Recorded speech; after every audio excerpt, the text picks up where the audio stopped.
I am only as good as my last 9 videos. We're content creators. It's our full-time job, but it feels so fragile.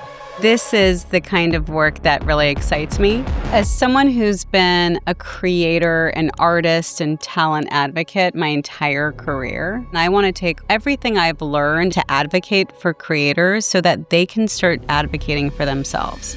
In this episode, I sit down with Reza Khan, a family creator with over 6 million followers and 100 million monthly views, who told me that all of it feels empty. We walk through his entire business, his brand, his audience, and we build a roadmap from content creator to category leader. If you're a creator who's growing but can't shake the feeling that none of it is building towards something meaningful, this episode is for you.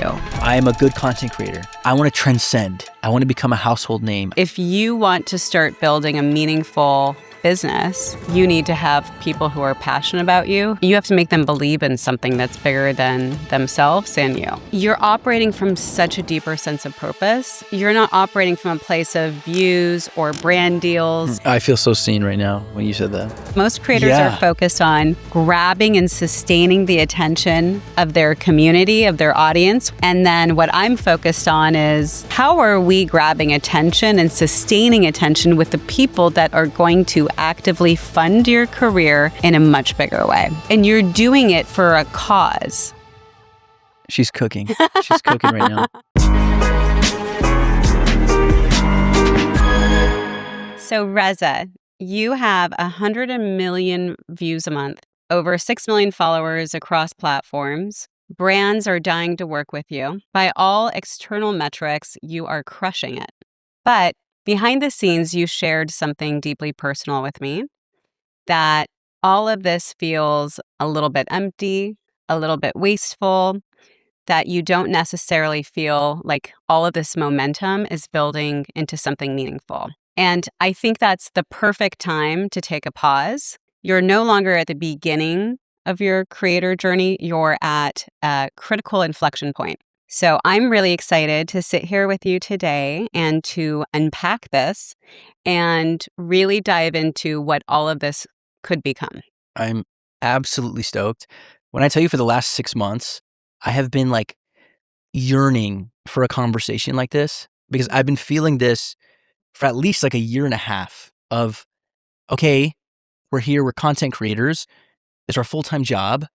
We're continuously growing, like all the things that you would imagine in a career as a content creator are happening, but it feels so fragile. Fragile in what way?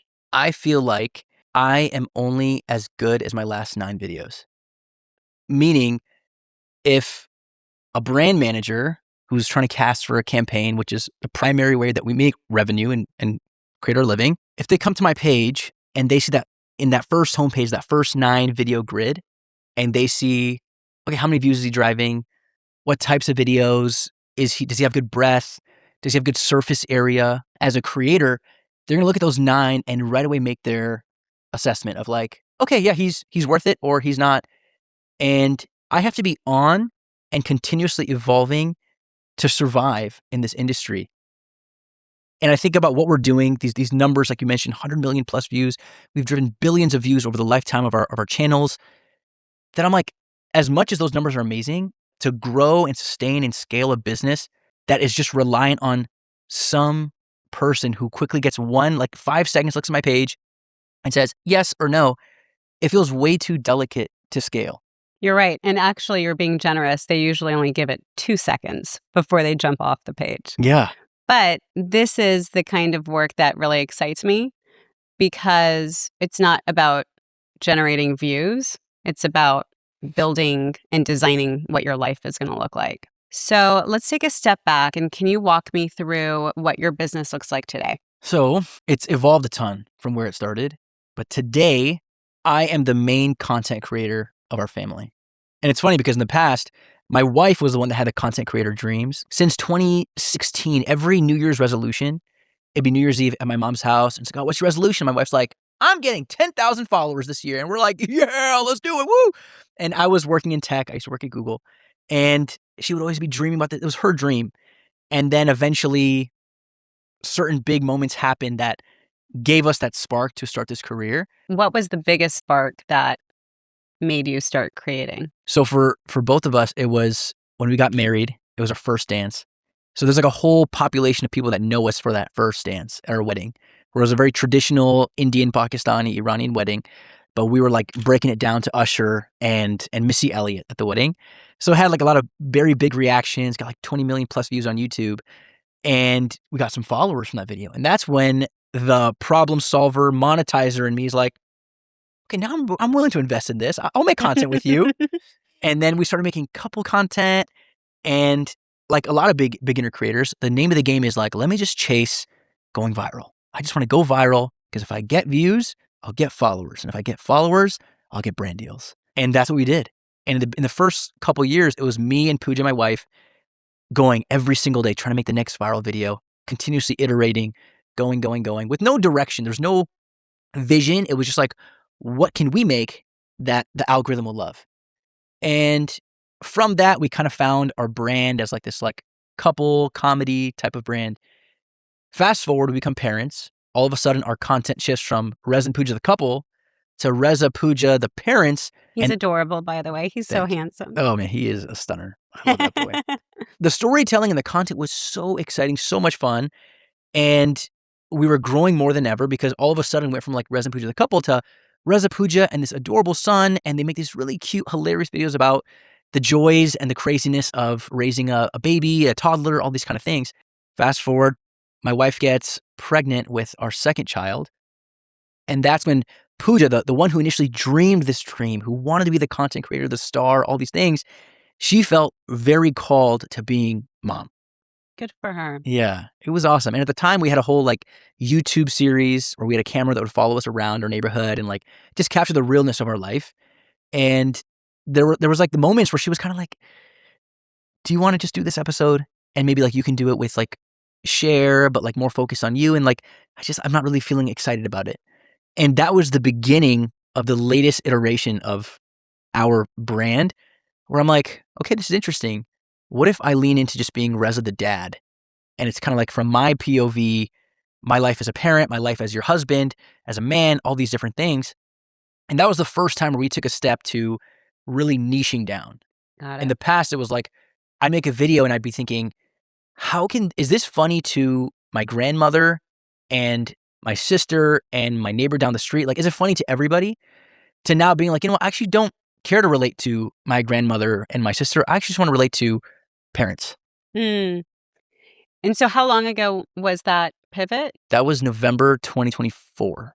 Okay, so it's been about a year and a half. Year and a half. And I just want to take a moment to pause and congratulate you and really honor you and Puja for her acknowledging and realizing that I want to stop this even though it's been my dream, because being a mom is more important to me right now. And I think that's incredible because a lot of people don't do that, especially at a time when you're already being very successful at it. And most people will just say, I can't stop, I'm just going to do it. And then that resentment grows and festers. So I just want to really acknowledge that you guys made a great decision in that moment. And I'm happy that you did it. And yeah, it's totally ironic that now the focus is on you and all you. Yeah. I appreciate that so much. What's been really interesting in the last year and a half since going deep into just being dad has been since I decided to be more specific with who my audience is and not trying to please everybody, I've been able to go much deeper in my relationship with parents on the internet. Back a year and a half ago to now, we've probably gained 1 million followers across platforms just in this last year and a half. And my Instagram I used to be like the laggard. Like Puja was always the bigger account. I was like the little husband that could. yeah, that's just mooching off of the wife's attention. Is like, oh, he's the husband. I'll follow him too. To now, like, I remember the day when I passed Puja in followers, I was like a moment of like, whoa, like people actually like me for me, not just because I'm your husband kind of thing. And like, there's been a shift. Was very surreal and very, very interesting to experience. But now we're at a place where, because now we have 2 kids, we have a 3.5-year-old and almost 1-year-old. The lived experience that I'm building of like being with 2 kids, like navigating nap time, meal times, bedtimes, all the different crazy things that come with being a parent to little kids. There's a million stories that come from that. I used to like go on walks and brainstorm. I like, what video should I make? Now I actually just spend time with my kids. And I'm with my kids and I see little moments and I'm like, oh, that's an idea. Let me write that down. Ba, ba, ba. Well, I love how it's forcing you to be more present with your kids. Yeah, it totally is. I've been able to kind of combine like the years of content creation experience and making really like, high quality skits or being able to take ideas from my head and put into a very fun video combined with like very niche lived experiences that my goal has always been since I've started this. If there's a mom or a dad who either has a baby or is expecting a child or has a small child, to watch my videos and be like, oh my gosh, this guy gets it. Like, because there's like the level of like ideas for videos that are so overplayed that like we've all heard and seen. But then there's like the stuff that's like not talked about, but we all live. Right.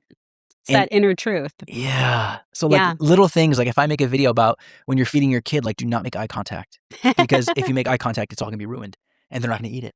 Right. And that's something that parents that get it.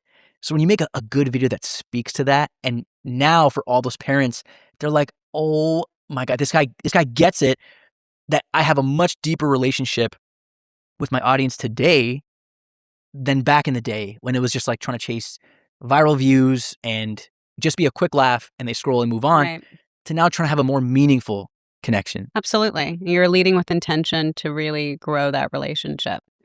All right. So I have a lot more questions. This is part of my diagnosis. I love it. Okay. So business wise, how are you making your money? Is it predominantly brand deals? Which social platforms are you seeing most revenue from? Right now, it's predominantly brand deals. And I have so many qualms with that. But it's predominantly brand deals. We get ad revenue from Facebook and YouTube, but I would say it's less than 10%. So you can say brand deals make up about like almost 95% of all the income that's made. So that's what's paying the bills. Fully. Got it. And which platforms are you leaning into the most? I think mentally, where I feel like I put the most weight on is Instagram. Why? I think as a creator, it just feels like that is where the culture is being created. That's where everything happens first. And it's funny because back in 2022, I used to have conversations talking about how the culture happens on TikTok. And that's where everything happens. And Instagram sees things 3 weeks later. And man, that's changed so much. And the funny thing is, Instagram is our smallest platform.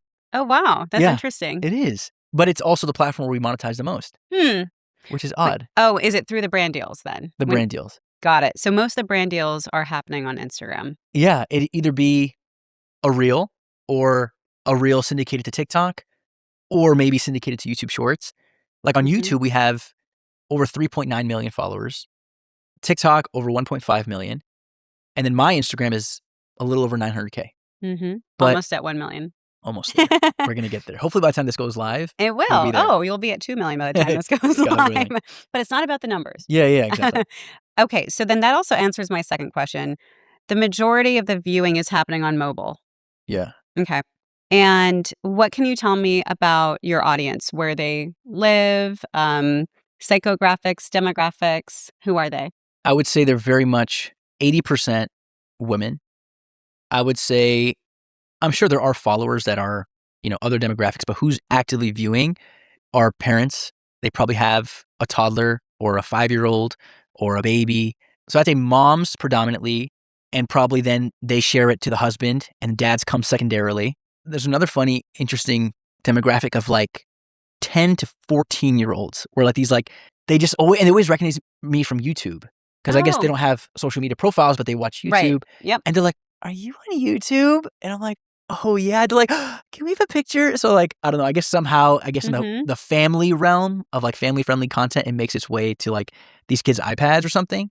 But when I think about when I'm making content, a big shift I've made, and it's like, I think basic marketing principles that I'm now applying to content is I'm very conscious of the audience that I'm primarily going after. Right. And who do you want that audience to be? I want it to be moms and dads of, if the woman is pregnant or they have up to like maybe like a 6-year-old, like that whole world. My goal is to fully own that world. And secondarily, I'm going to reach other people, but that's who I'm trying to serve every video. So when you say mom and dad, because right now you're 80% mom. Yeah. Does that concern you? Or do you see that as an opportunity? Can I tell you my answer? Yeah, go ahead. I think that's a huge opportunity because not only do they have purchasing power, Yeah. but they have the most influence on their husbands. They're the ones sharing content. Yeah. And they share content with their husbands as a communication tool.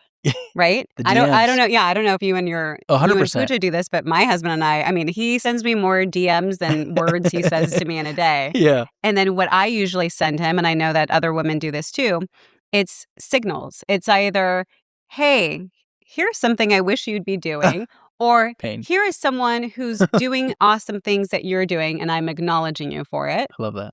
And then for other women, they're using it as like a sly way to convey or communicate an emotion to avoid a harder discussion. 100%. I see that as a big opportunity because you're already reaching, the epicenter, like the real influencers Yeah. in the family. Mm-hmm. And also, if we go back to the business side too, they're more likely to buy something from you than a dad would. So I think that's something I'd like to explore just on the business development side.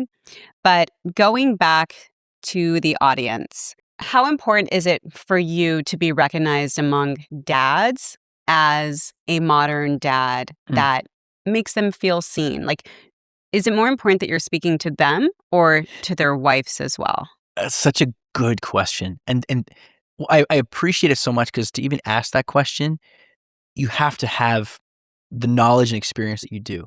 Because I've been kind of scrambling, trying to understand where I'm trying to go. And I recently came on this idea of modern dads. And it's a movement that's been happening ever since millennials became parents, where there's been so many studies talking about how millennial dads are spending 10 times more time with their kids than Gen Xers and XYZ. Part of my goal as a creator right now is I'm trying to transcend and become a household name. And something a way I think about that is I try to reverse engineer. I'm like an analytical guy. But I'm thinking about if I were to get invited onto Good Morning America and they were going to introduce me, what would they say? And I thought about that question and I'm like, here's a dad that makes funny videos. There's no weight to that. And I was thinking about the people who do get picked up by these large entities and publications, and there's always like a larger movement involved. Right. I had the thought when it came to modern dads, and I still very much like, it's actually in my bio. I think it was like redefining modern fatherhood. By the way, we have to change that. Okay. I love someone with a strong perspective. And I was like, I could see them saying, you know what, like here's Reza, he's the voice of modern dads on the internet, really like, spearheading like the movement of being a present dad, present husband, present man in his family life. So I was like, let that be the movement. Let me be one of the flag bearers of that movement where I made like one identity type video of like what a modern dad is. And my goal with it was for moms to tag their husband in the comments and be like, this is so you. And like for all those like amazing dads out there to feel connected to this video, this idea, and me kind of carrying this message of like, yes, like I love this. What a good message. And then also to like inspire others who feel like, I want to be a better dad. I want to be, feeding the kids. I want to know when their bedtime is. I want to be connected. So that was my goal. I felt like I needed to be part of some kind of movement. Yeah. But then at the same time, like, is that necessary? I don't know. Like, should I just simply go after the moms and kind of have a whole different message? Like, what is my message to moms? Yeah. Those Well, are the I questions think I it have. would be, if you're going from niche to category owner and you want to be the modern dad, you have to be able to connect with dads. Yeah. And that's okay that they don't make up 80% of your audience right now. That's totally fine. That gives us a target to work towards. You need to create a roadmap to where you want to go. You have to know what your target is. What really excites me about what you're telling me is you have a passion for it. You know what you want. That's half the battle. And also there's white space. Mm-hmm. There's no leaders in the modern dad space that operate in your vertical. In order to create a movement, there has to be like a psychological need for it. Mm. Dads are one of the most isolated groups. Mm. Let me break that down further. New dads are way more isolated. Yeah. Moms have mom groups. They have their mom friends. We we have an emotional outlet with our friends. Men do not go and, have like a guy's chat and vent about what their kid did that day or how their wife is hormonal, whatever it is. They don't really have that outlet to do that. And being a new dad is really hard, especially in those early years because you don't know if you're doing it right and you don't want to mess it up. Mm-hmm. You also have constant financial pressure Mm-hmm. in most families, or even just psychologically, most men feel the need to look after their family. And so for the first time in their lives, they have an enormous amount of pressure, but nowhere to go to release that pressure. And no one to look at that makes them feel seen, that makes them feel understood, makes them connect, to other men who are going through the same thing. I feel so seen right now when you said that because I feel that struggle, especially when like you said, the beginning phase when you first have a kid, you're so conscious of your wife's postpartum journey, all these things, what she's going through, and like, of course, she's going through a lot of stuff, and the dad's also going through a lot of stuff and navigating all those things, and sometimes it feels like acknowledging the dad is like you're not acknowledging mom, but no, you're acknowledging both. It's different journeys. When you were telling me about how some of this feels wasteful or empty, Mm, if you're operating from this place of, I'm solving something in society or I'm bringing something to the community that I care about because these are my people, these are like me, mhm, right? You're operating from such a deeper sense of purpose. yeah. And then it makes everything just feel so much more fulfilling and meaningful. And you're not operating from a place of views or brand deals. Mm-mm. You're building something that doesn't exist, but something that has the power to change the world. I love that, and I feel so pulled to that, and I have like a Venn diagram in my head of there's like different motivations. One, I wanna serve my audience. So if it's moms and dads or moms or dads, I want to fully serve them, make sure that my audience is really gaining a ton of value, whether it be laughs, inspiration, um, thought-provoking videos from me. I just wanna fully serve them. Entertain, inspire, inform. There's so many parts of me. So, like, for example, you're not gonna see me doing like, is how I show up online. What energy do I put out in the world? You're not gonna see me like, "Oh, here's Reza. He is, like, the new food guy. Like, he's, like, the culinary expert." No, that's not me. So, as far as what I put out into the world, like, what am I gonna latch onto and ride that wave all the way home? It's gonna be whatever I have a lot of lived experience in. So, being a parent, there's just so much. I'm like, I have an abundance of lived experience every day. So that's kind of where I'm like, okay, like the parenting world, and there's so many facets to that. I could be the guy who's all about food for kids. I could be the guy who's leading the modern fatherhood charge. I could be the guy that's for parents, but talk about the marriage as parents, like husband, wife, but as parents. So all those things I have lived experience in. And then I also think about what is going to have the most legs from the business standpoint. So if I went ahead and say I became the voice of modern dads, and say, for example, dads love me and my demographic switches to 70-30 male, is that also a good business move? So it's like I'm serving my audience with something I know very well, and it also leads to a good business decision for how I should be spending my energy to set my family up for success. So I try to find the thing that's like the most like that hits the nail on all those things where I'm like, I feel so deeply connected to this. I know it very well, and I'm a good representation for this specific subject matter. And it also will serve me well, obviously meaningfully, but also financially as well. Stepping back for a second, there's the brand strategy part of, okay, who is Reza today? Who does he want to become? What is the brand that we're trying to build? Mm. And that is part of shaping the identity. And then the next critical piece is the community, the audience. And that's why I was, asking you questions about the audience. Now that we know more about the audience, let's dig into content. strategy. Here's the thing. You make exceptional content.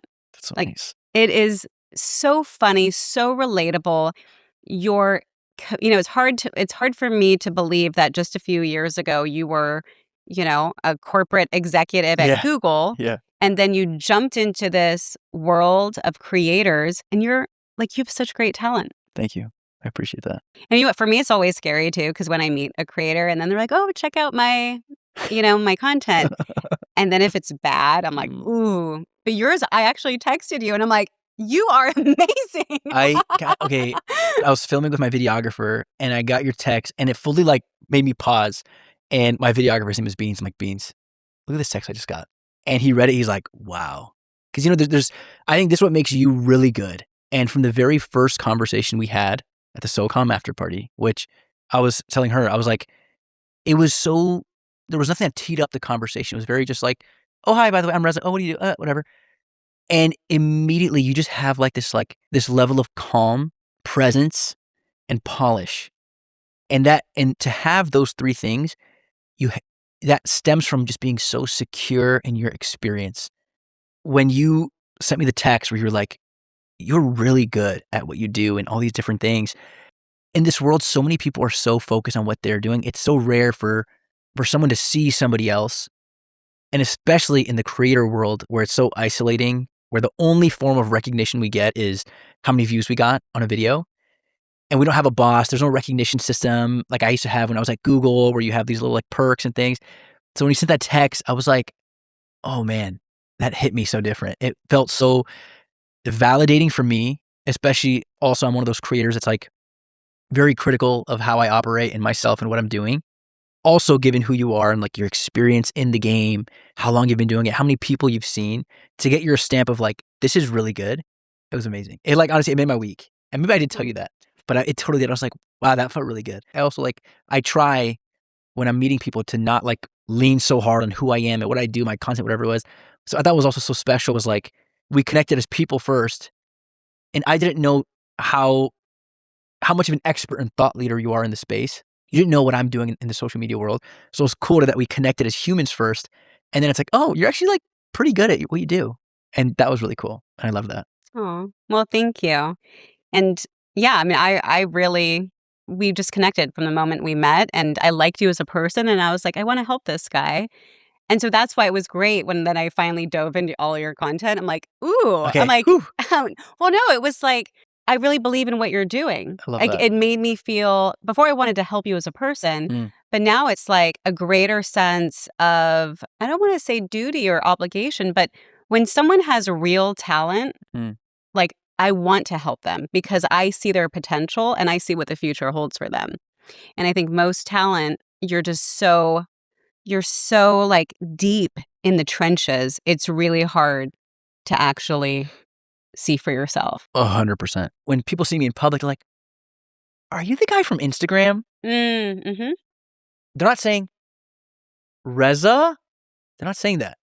They're saying, I love your videos. They're not saying, I love you. And that is such a difference. And so the question has always been like, what part of me do I go all in on? As we talk about the audience you want to reach and knowing that YouTube is mostly being watched on connected TVs and households where Mhm. oftentimes it's in the room, it's not just the kid, it's the mom or the dad. Yeah. And when the mom or dad is in the kitchen making dinner or doing dishes, they're also Mm. co-viewing the YouTube videos Mm. that are on screen. I think it was interesting that you mentioned that you do have this secondary audience of 10 to 14-year-old kids. Yeah.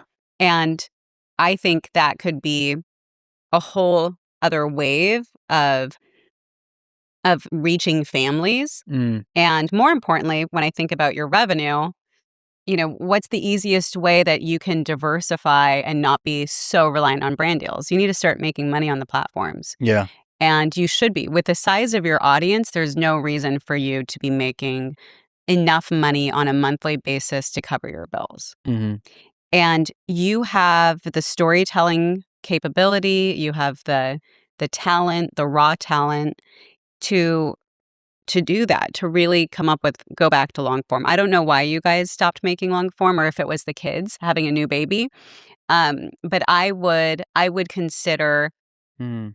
long form or even doing compilations of your short form that are tied to a certain thematic, Mm.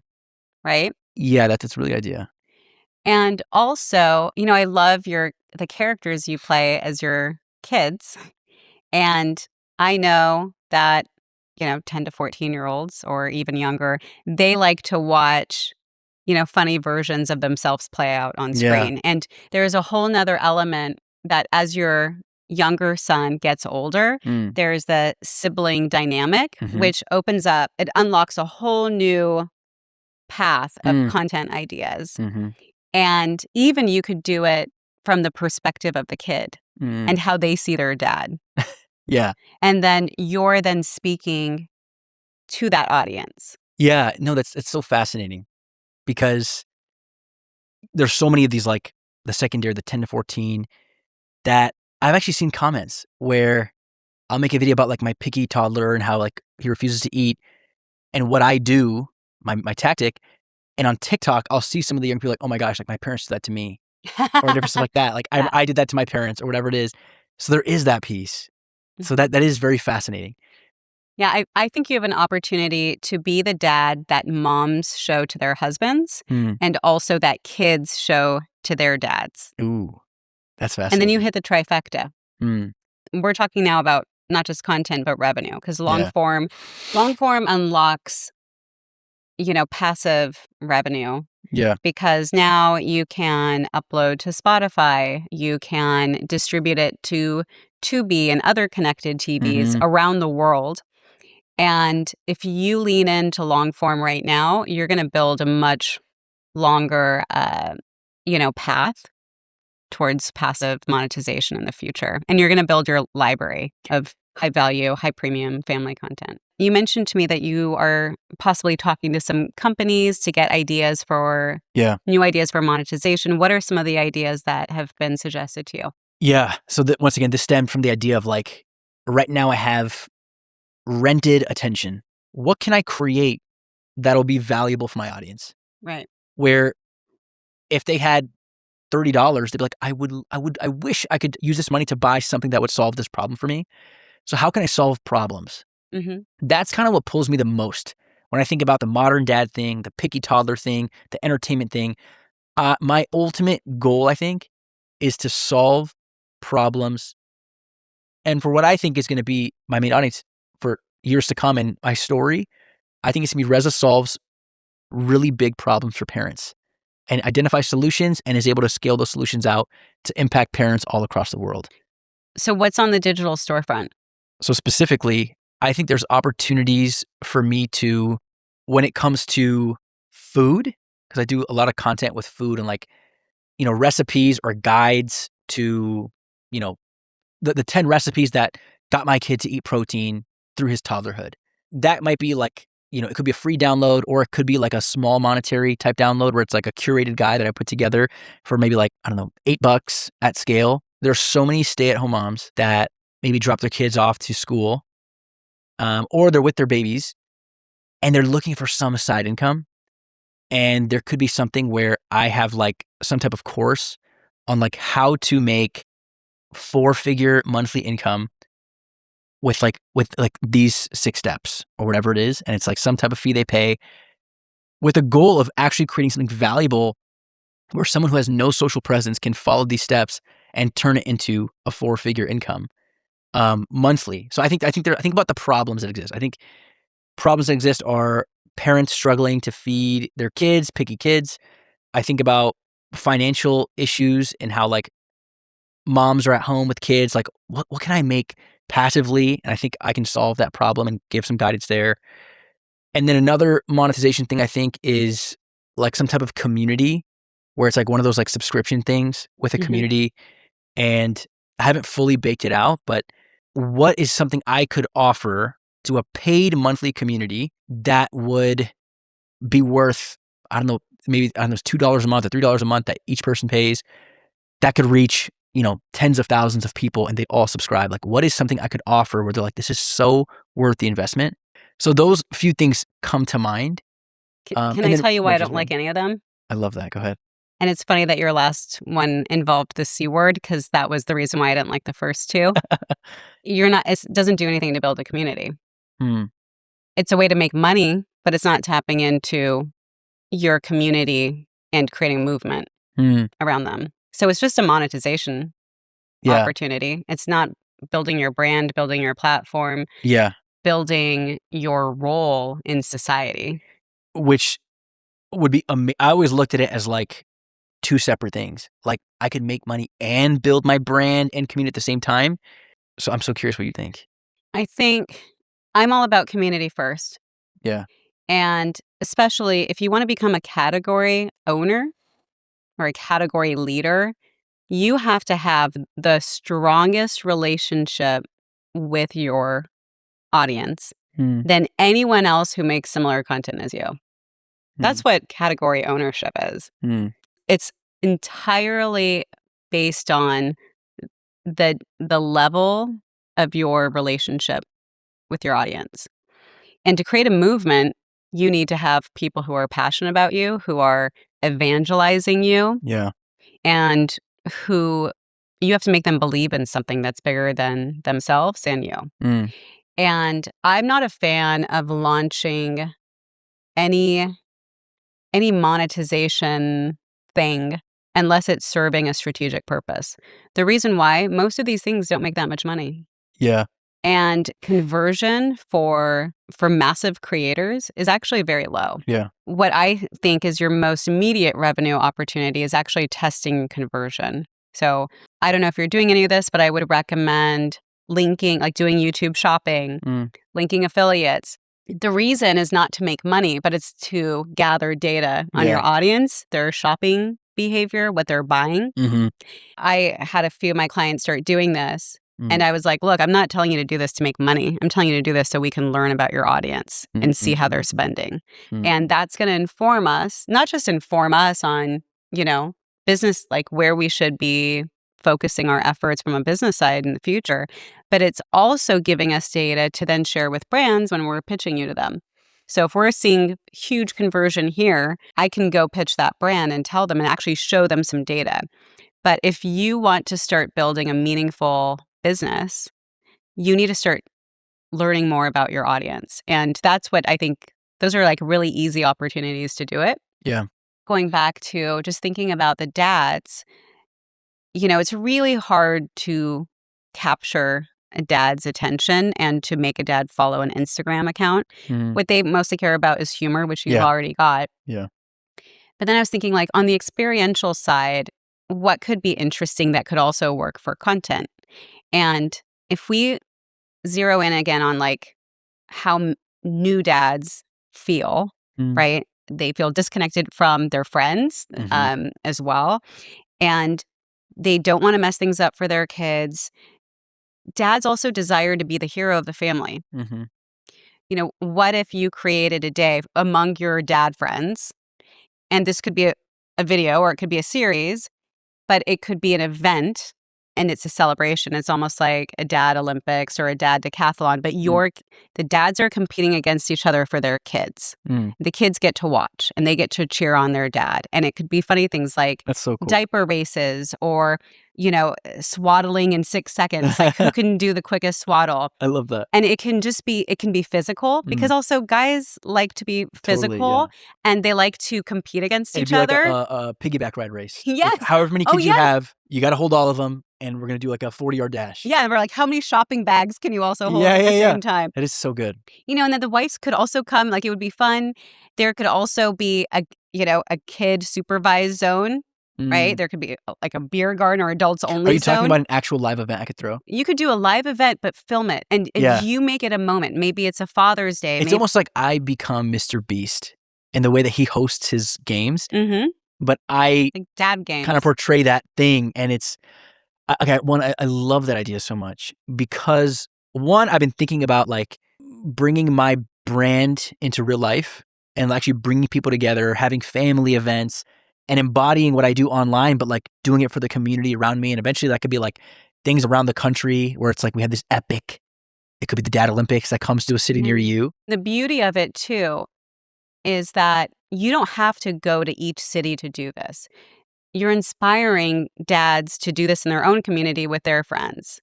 And that's how you build a movement. Mm, You don't do it by just content. You yeah. have to bring it out into the world. You Yeah. have to inspire people so much that they take action. They want to participate. But the real sense of empowerment comes is that they don't need you to do it. What you said was your gift for identifying those real life moments that you're like, oh, this would make a great video. Mm, It's taking that, but turning it into a repeatable format that then also builds your identity as this dad that you then can convert and take offline into the real world, and then it has scale. If you built this day and you invited press to it, mm, you had other creators and other celebrities participating in it, and you're doing it for a cause. You're not raising money for a foundation, mm. but it's a social cause. You are bringing dads together in a way that no one has brought them together before, and you're making them the hero for the day, which It's they really all cool. need to feel like. She's cooking. She's cooking right now. That is so good, and I think you're so correct. That it all sounds like completely the right moves. Do you have any questions for me? You're obviously the forefront. You're in so many conversations with so many agencies or end clients. How do you feel like it's changed? What are some new things that have happened in the way that relationship exists? Are brands, for example, like doing less one-offs? They're going deeper with fewer curators. Um, how do you feel like it's changed recently, the brand deal game? I think it's gotten more difficult and it's gotten way more challenging because the creator pool is so saturated. Mhm. They have so many creators to choose from, and there are so many new management companies and new managers popping up who are pitching to the same people. Mm, And, the last few conversations I've had with brands and agencies, one person told me, I'm just going to be honest with you. I get about 10 emails a day from different talent managers pitching me their talent, and I don't read any of them. I don't have time to read them. dang. And I feel bad because I know people spend time on these emails and what they write me, but I Mm, honestly do not have time to read them. mm, And so breaking through the clutter is so much harder. And back in the day, if you were a personality driven creator, you you got most of the brand deals. Now, because you have this rise of the niche creator, mm. if it's a food company, they want to go to the food creators. Yeah. If it's, a gaming company, they're going to go to the hardcore There's gamers. enough of those amazing targeted audiences. Why am I going to go to the lifestyle guy? Exactly. So for my clients who tell me, I'm dying to work with this brand, but it has nothing to do with any of their content or what they do, I'm honest with them and I'll say, look, I'll go and I'll pitch you to them, but it's going to be a really hard sell because they have Mm, all these other creators that make perfect sense for them, and they can see the connection. When they come to your content, they don't immediately see the connection. And I have to convince them to spend money on something that does not exist, that's not proven, that's not already getting views. mhm. So I would say it's become so much harder. And look, I have relationships with brands and agencies that go back 25 years. Thank goodness I have those relationships, but I can't imagine how difficult it is for like a newer talent manager or a creator who's out there trying to pitch themselves Mm. because it's so crowded and you're knocking on doors of people that honestly don't have the time to listen to what you're selling them. That's exactly what I imagine. So as a if you were to guide a creator, say like myself, to be able to win, to be able to win those casting moments, like who's going to be on this campaign, or what like those moments of decision that are in the hands of that agency manager of let's put him on the campaign or let's pitch them, whatever. What is an advice that you'd give me or any of your own creators that you feel like only you could give? Something big that is a big shift, which is so different than what I used to say when I started working with creators 15 years ago. We used to say back then, don't do any free opportunities. because we had seen once they got something from the creator for free, they dropped the brand offer because they're like, oh, we already got it. That was like back in the day. Not anymore. Those rules don't apply anymore. Now, when I talk to brands, and I just had, a meeting with Disney, for example, and the person I was talking to there was telling me, look, the area that I work in is experiential. Like, I'm bringing you really unique experiences for your creators. And I asked him point blank, how can we build towards a paid partnership? And he said, I'm glad you asked. And there are different teams here who do that. But the way that we evaluate things is it's going to be a much easier sell into the broader team if we've already established a relationship and I can show that your creator has supported Disney, has come to our events, has posted about it. We're now operating in an age where the brands have the data. They can see which creators are talking about them, which creators are posting about them. And those are the people they want to work with because that is authenticity. And they, with all the creators that they can choose from in the world, they want to work first and foremost with the creators who are actual fans of theirs. And that's really important.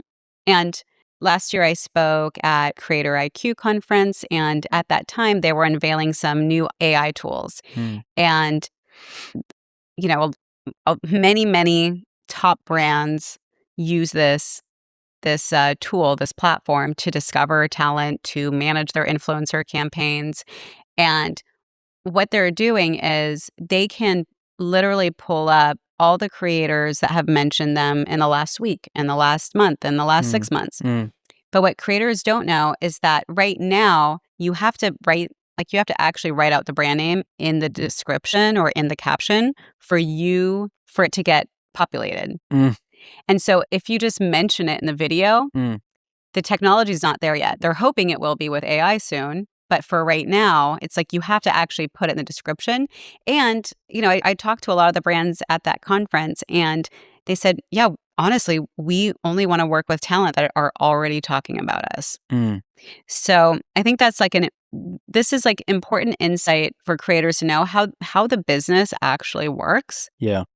How to be top of mind and how to grab their attention. And that's a whole nother attention game because most creators are focused on grabbing and sustaining the attention of their community, of their audience, which is B2C. And then what I'm focused on is not just B2C, but B2B. How are we grabbing attention and sustaining attention with the people that are going to actively fund your career, build your business, and give you the opportunity to grow your platform in a much bigger way? So important. One of our goals this year is to be excellent partners to our partners. So if there's ever moments where you're on a pitch and you want to be able to flex on the brand you're working with and bring a creator on, tap me in. When I can, I'm so ready. So those little things, I feel like we have to start doing those things because it's so saturated. Matters. The networking is huge. I can't tell you how many times, and I tell my creators this, and sometimes I do it for them, but every time that they go to an event or any kind of industry event or a brand event, reach out to the on-site contact in advance. Let them know how excited you are to go. Arrange to meet up with them in person and also ask them in that same breath, is there anyone else from your team that I can meet while I'm there? Sales 101. Yep. And a few of my clients do this so well, and I consistently get text messages from brands and agencies who either are sending me a selfie that they're taking with them or a picture. They're like, oh my gosh, I just met so-and-so. He's so great. We're going to think of him for our next big campaign. And by the way, I get these messages, these texts, even from opposite ends of the world where they're speaking at conferences in Dubai or China. And this has happened. And in the middle of the night, I'll get, some brand or agency and they're like, we miss you. Where are you? But look, I'm here with your client. They're awesome. And that's been years of us cultivating and really genuinely growing those relationships because we care. And it's not about how do we just make more money? It's about how do we just be good partners? Yes, synergy. And this is why I'm so excited for you to release these podcasts and do more stuff and get more on the circuit to show like this is what really thoughtful talent management looks like in the creator world.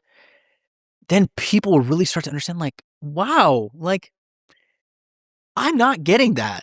As someone who's been a creator, an artist, and talent advocate my entire career, I care deeply about that, and I wanna take everything I've learned and everything that I've done to advocate for creators so that they can start advocating for themselves. I want to, peel back the curtain and really show them how this business works, how to value themselves, and how to demand value from those who are working with them, and how they can be better advocates for themselves. I can't change the predatory practices of this industry.